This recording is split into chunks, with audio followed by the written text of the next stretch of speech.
So it's the Ganges Brahmaputra Meghna Delta. So it's one of the largest river deltas in the world, and it drains through Bangladesh. So we're going to learn a lot more about it in our little lecture today. Yeah.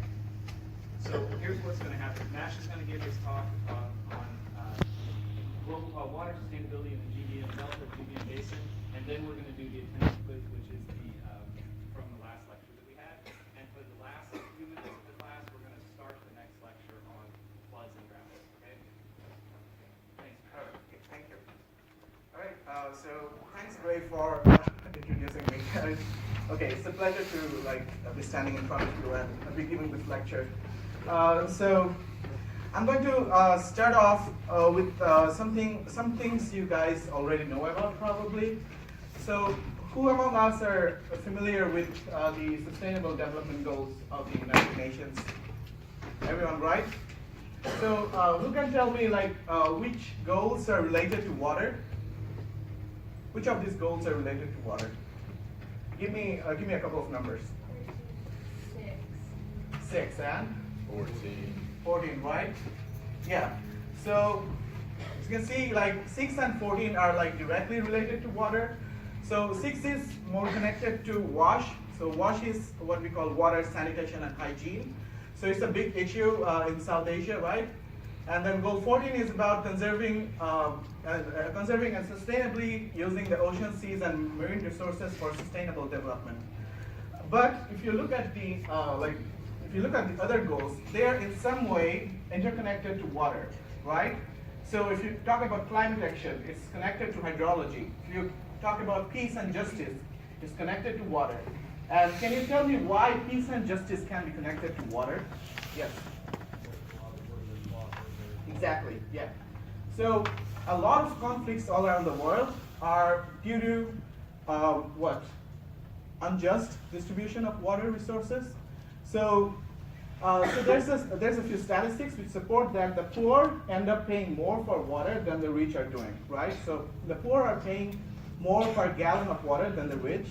So and also in water-stressed regions like in the Middle East, there are certain conflicts. Even the Syria war, it sort of started due to unequal or unjust distribution of water resources. Okay, so you all are also familiar with the hydrologic cycle, right? So it's a very common figure to students of hydrology. So what happens? We have precipitation, and then part of the water becomes the surface runoff, and part of it becomes what? Groundwater, right? And not all of it is stored as groundwater. Some of it keeps flowing as base flow, right? And then it goes to a lake, drains into a lake or a sea, and it evaporates. And then there's also transpiration, so that's evapotranspiration. Then it condenses, and then we have precipitation, right? So yeah, so hydrologic cycle. So it's you guys should be familiar with it. So moving on.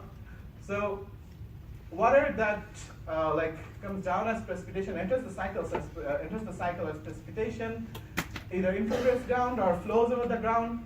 So the part that infiltrates ground becomes groundwater. Some of it remains groundwater. Some of it becomes base flow, and it keeps contributing to the streams, rivers, lakes, and oceans.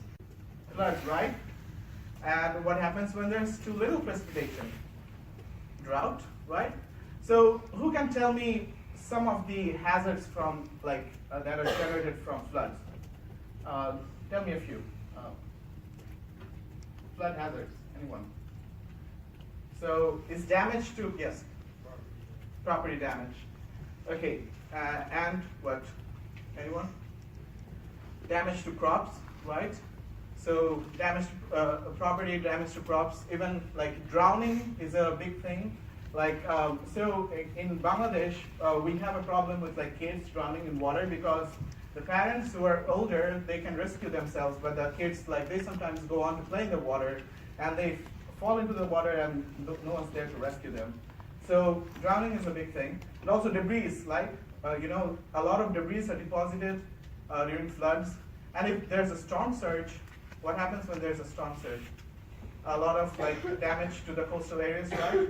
So so stuff the Fukushima Daiichi nuclear power plant disaster, that was due to a tsunami, but if if suppose a very strong storm surge came in and a nuclear power plant was infiltrated, it would cause a lot of environmental damage as well, right? So yeah. So not enough precipitation and also like extensive extraction of groundwater. What does it lead to? Drought, right? So for example, let's take California for example. So what happened in California is that people have extracted a lot of groundwater and it has not been recharged, right? So recharge, like allowing the groundwater to recharge is a very important thing, so which we are not doing nowadays. And also like because like there's a massive urbanization, there's widespread urbanization, we have we have paved over the soil surface, right? And as a result, the infiltration rate has decreased, like the overall infiltration rate has decreased in urban areas. And that's why urban areas are becoming more water stressed, right? So, yeah, moving on. Sedimentation hazard, like how can sedimentation be like particularly harmful to an ecosystem? Who can answer this? So what is sedimentation?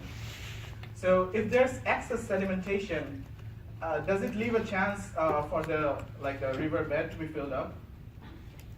So we haven't covered sedimentation. It's Okay. in our next lecture. Okay, good. Okay, so just FYI, sedimentation can be hazardous. Okay, so we always demonize floods, right? But what if I say that floods are important for maintaining the ecosystem and ecology? Who can tell me why floods are important? Like why floods can be beneficial? Yes. Yeah, and? Yeah, but so the thing goes like this. So what does water carry? So imagine a river. It's carrying sediments, right? And what do the sediments have with them? Nutrients, right?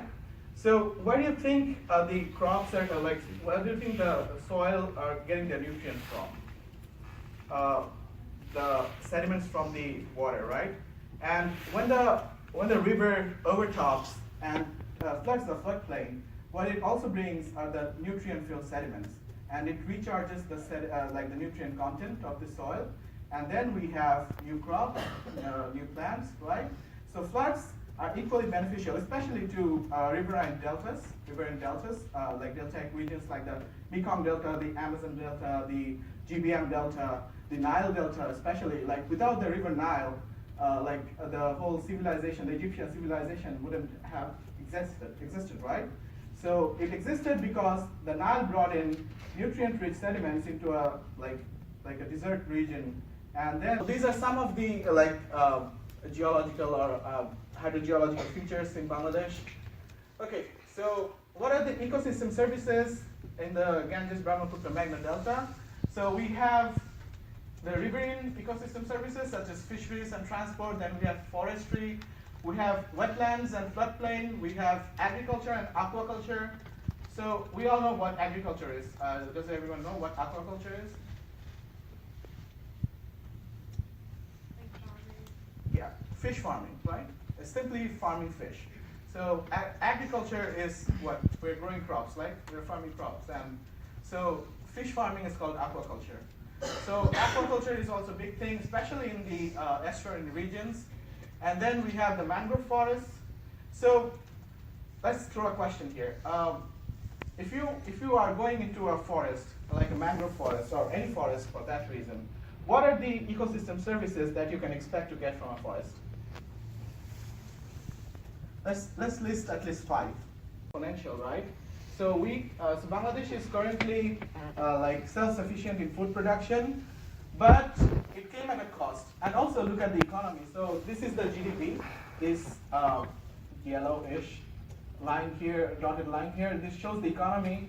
So it also rose exponentially, but what cost did we have to pay? So let's look at water availability. So water availability has decreased and has kept on decreasing, although it has made some progress in the recent years due to better water management.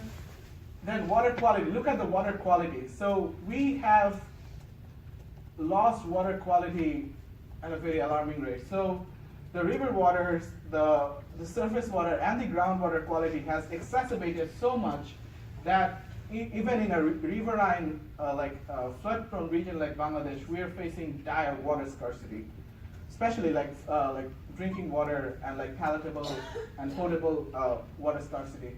So we have also seen decrease in groundwater. So if you look at the groundwater here, so it rose in the 1990s, but again in recent years it has taken a plunge. So yeah, and yeah. And so look, and the temperature. Well, the temperature again. So you see, in the recent years, the temperature is sort of like rising. So yeah, so our food production and our economy came at a cost of our environment. So we sacrificed our environment for food and money. So, and it's pretty much the case in almost all developing countries, including like recently Vietnam, China. So we are having like very big economies. We're like progressing in terms of economy, but we're sacrificing our soul, sort of like that, you know. So environment is the soul of a country. Like that's my analogy. Okay. So since the 1950s, increasing GDP per income mirror rising levels of food and inland fish production. In contrast, the non-food ecosystem services, such as water availability, water quality, and land stability, have deteriorated. So this just goes on to show like what are the costs we are paying. So what are the predicted impacts of